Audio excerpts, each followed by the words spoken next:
Ngayong bumabagyo ay binisita ko ang mag-aama. Ang sarap makita na talagang safe na ang mag-aamang iniwan ng ina na nakatira noon sa sira-sirang tahanan. Na kahit bumabagyo ay wala na silang aalahanin. Magpahinga man sila ay hindi na sila matutuluan ng ulan.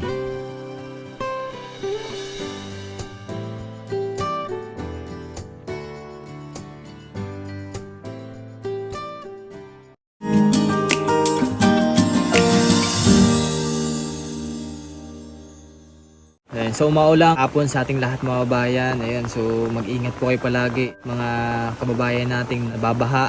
So mag-ingat po kayo at sana ay nasa mabuting kalagayan kayo ngayon. Napakalakas ng bagyong dumating sa atin at sana ay malampasan natin to ng maayos at makaligtas tayo sa mga aksidente. Mabuti na lang dito sa Oriental Mindoro ay hindi gaano malakas ang ulan. Mahirap pa rin talaga yung tuloy-tuloy na pag-ulan na talaga naman giging dahilan ng pagbaha ng ating lugar. So, ngayong araw nga ay meron akong bibisitahin mga beneficiary natin.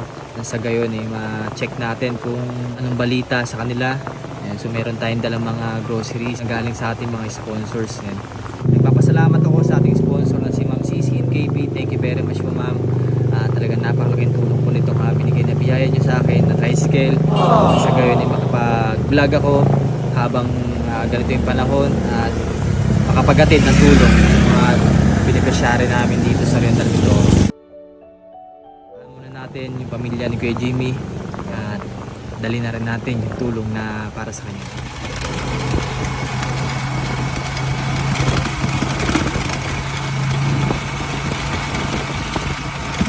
Tayo. Napakalakas po ng ulan. Ito yung dala natin. So meron tayong pupuntahan si Tatay Eddie at si Kuya Jimmy. Paano kaya ito?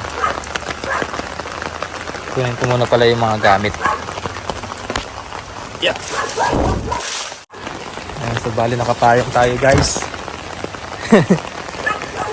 Dala natin.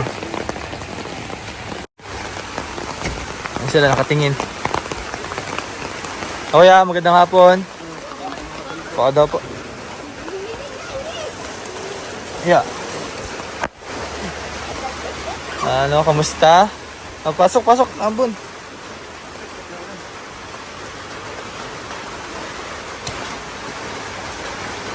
Ano, wala kayong pasok ngayon? Alam ko po yan ngayon, talagang walang pasok. Oh, bless mo na, bless. Kamusta na? Aba, nakarandalaw ko is Christian Lami dito no? Ayan, so ito yung sitwasyon ng bahay nila Kamusta naman po kuya? Ayos naman po. Sa bangkiran lang. Nasa lumulubot na nanginginig yung katawan ko. Trangkaso ho. Hindi ko alam kung katatawag niya. Kaya nga, kalas na trabaho. Kahapon. Tapos ngayon ka lang nakapagpahinga. Tuloy ko sana wala ko kaming panggato. Ay paano kapag napasok inaambon? Payong. Pero po kaputi. Pero basang-basa pa rin. Basa pa rin po. Sira na po kasi yan natagpian ko lang. Kaya nga, ito ba? Ay, yung pinakano natin, pinang-cover dito. Haha. Sira na po yan. May mga butas na maliliit na yan. Kaya basa pa rin. Ayaw nga po pala nandito yung tabi. Ay, yung PSA po. Oo. Ayun, so regarding pala mga bayan, so may nakuha na si Kuya Jimmy na PSA na katunayan na ano nga yun kuya? Nawala pa talagang record? Nawala pa talagang record, no? Ba, linis ang loob ng bahay. Ano, Giselle? Jillian?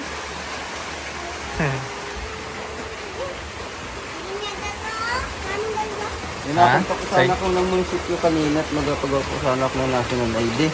Opo. Ayun, lakas naman po ng ulan. Ay, di bali na. Pag nagtila na lamang yung ulan, pwede na masikasuhin yun. Pero po.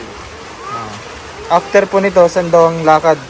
Ay pa, ayos na po ito. Ang kailangan po yung national ID na lang. Kung parang ito yung national ID, makuha na po ako ng sa munisipyo.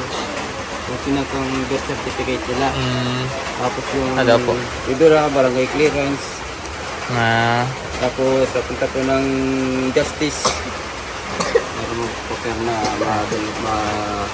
kasama po ng dalawang tao na katibayan, bigay po silang katibayan na wala pa po silang retro. Yun na lang po naman. Kabagay, mabilis na lang naman yan. Saka mo na sikasuhin kapag maganda na rin ang panahon. Ito po pagkapunta ko ng Palapan, binigyan po ako ng araw. Oo. Process. Process na may dala nila dito. Oo. Si Ay, Christian! Si Christian, meron ng birth certificate din. Ito, kasama yung dalawa na ito. Sa inyo yan, dahil matakot sa amin. Ba, matapos na ang problema ng magkakapatid. Dalawa ita. Magkakameron ka ng birth certificate. Ay, kay Christian. Okay. Ganda palang pangalan ni Christian ay. Christian Jan. Ito naman po yung kay Giselle. Oh, kamusta na ang pag-aaral? Kamusta na? Kamusta ang pag-aaral, Giselle? Kamusta daw? Napasok araw-araw? Oo nga, ilang po mag-sinkan mula ng... Alam ko wala pong pasok ngayon.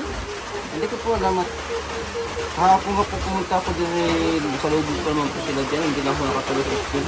Oo, alam ko lang pasok talaga kasi gawa ng may bagyo. Ang dami ka.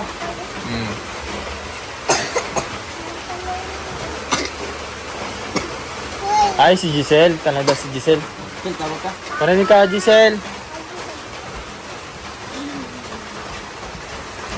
Nene, kamusta ang iyong school? Kamusta naman? May mga kaibigan ka na sa school? Papa, Meron na? nagdidinig daw kami dalawa daw may gilid. Alin po?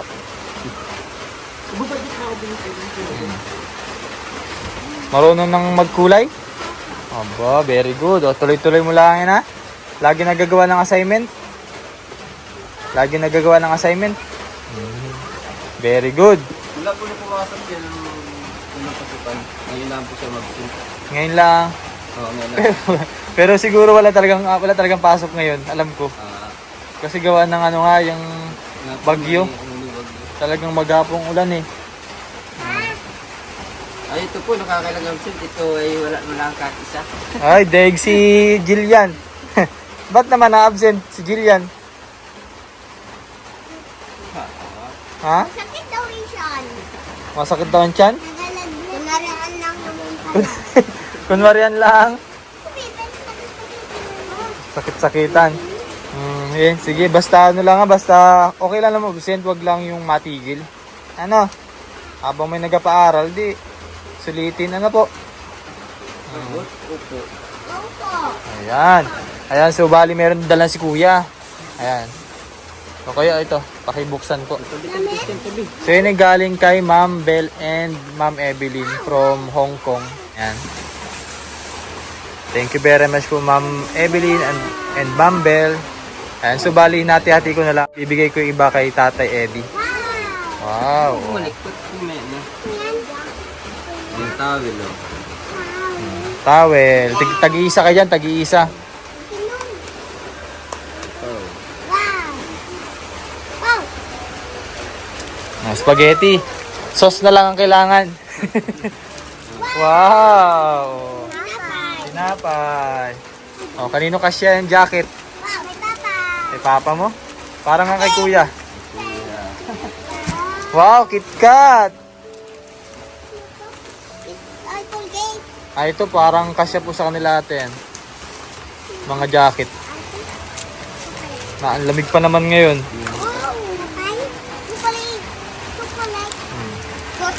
Chocolate. Ito, kainit na. Parang kasya naman po sa kanya lahat yan.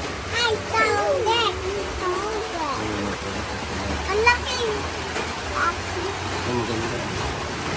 At ako yung ganyan siguro kahapon ay pagkain yung tanghali. Ang trabaho ako. Ha? Nabot ng ulan. Paglaba. Oh, kasi pagod ka tapos nagpaulan. Nabot na ng ulan ay. Paglaba.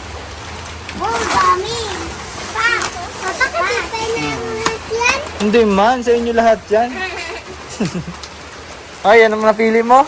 Hati-hati kayo dyan. Ito? Ayan, so ito pala meron pa tayo dito. Galing kay Tito Dads. Dito, Dad.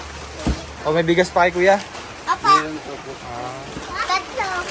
Tatlo? Ay, tatlo. Yan. Yan yung mga groceries po. From Tito Dads. Wow. Patay. Lagay mo yung Yan. Daming tinapay. pa. Wow.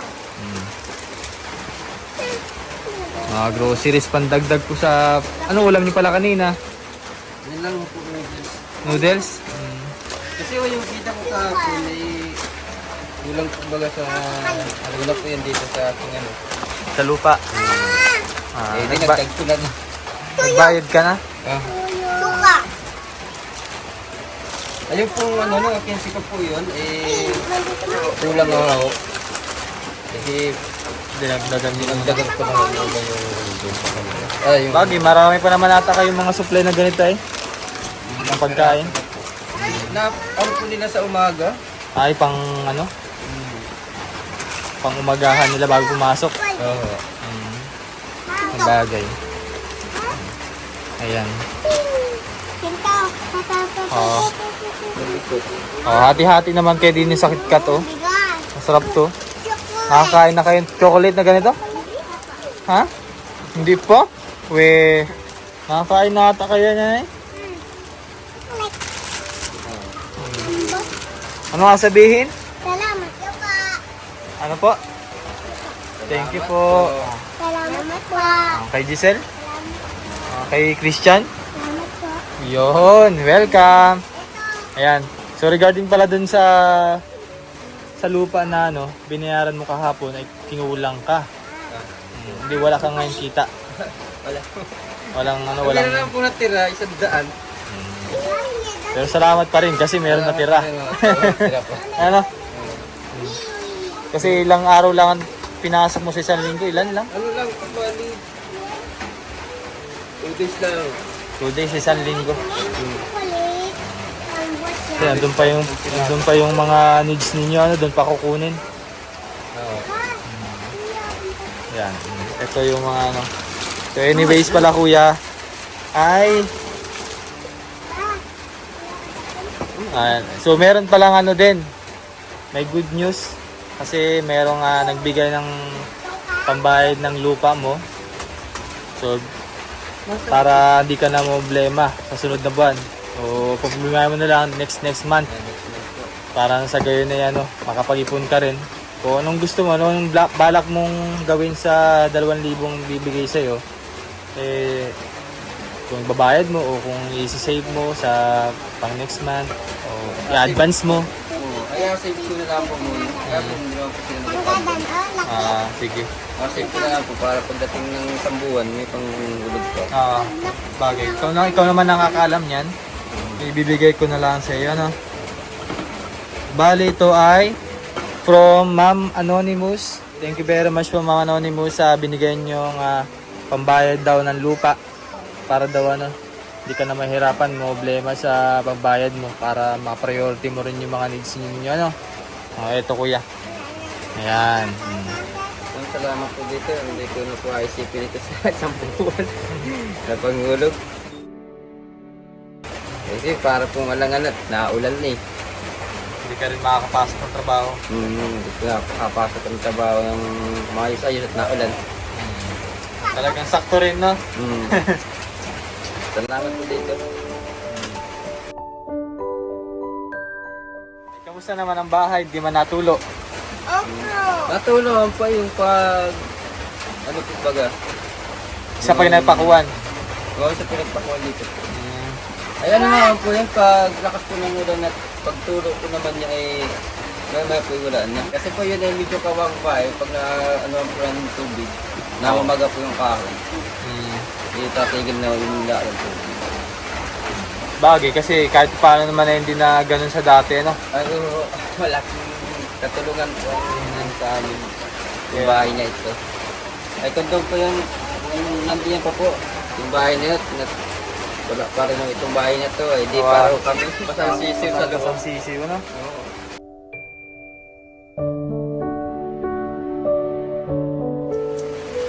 Buti na lang talaga, no? Oo, hindi pa kami alabas. Hindi na. Eh, iba-iba kasi dito mga bayan kasi dito, kwarto nila. Kasi ito yung kainan. Kahit pa paano, nandito sila sa labas at hindi sila nababasa ng ulan. So talagang malaking katulungan talaga itong bahay niya. Bagong bahay na binigay sa kanya, no?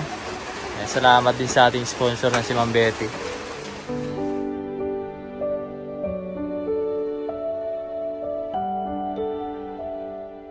Mga bayan, at hindi natin nakumusta si Kuya Jimmy at yung mga bata. Nakakatuwa na safe na sila kahit na umulan man na malakas at magka meron man ng bagyo. Eh, safe na po silang mag-anak dito at ang sa madaling sabi po ay di na sila matutuluan.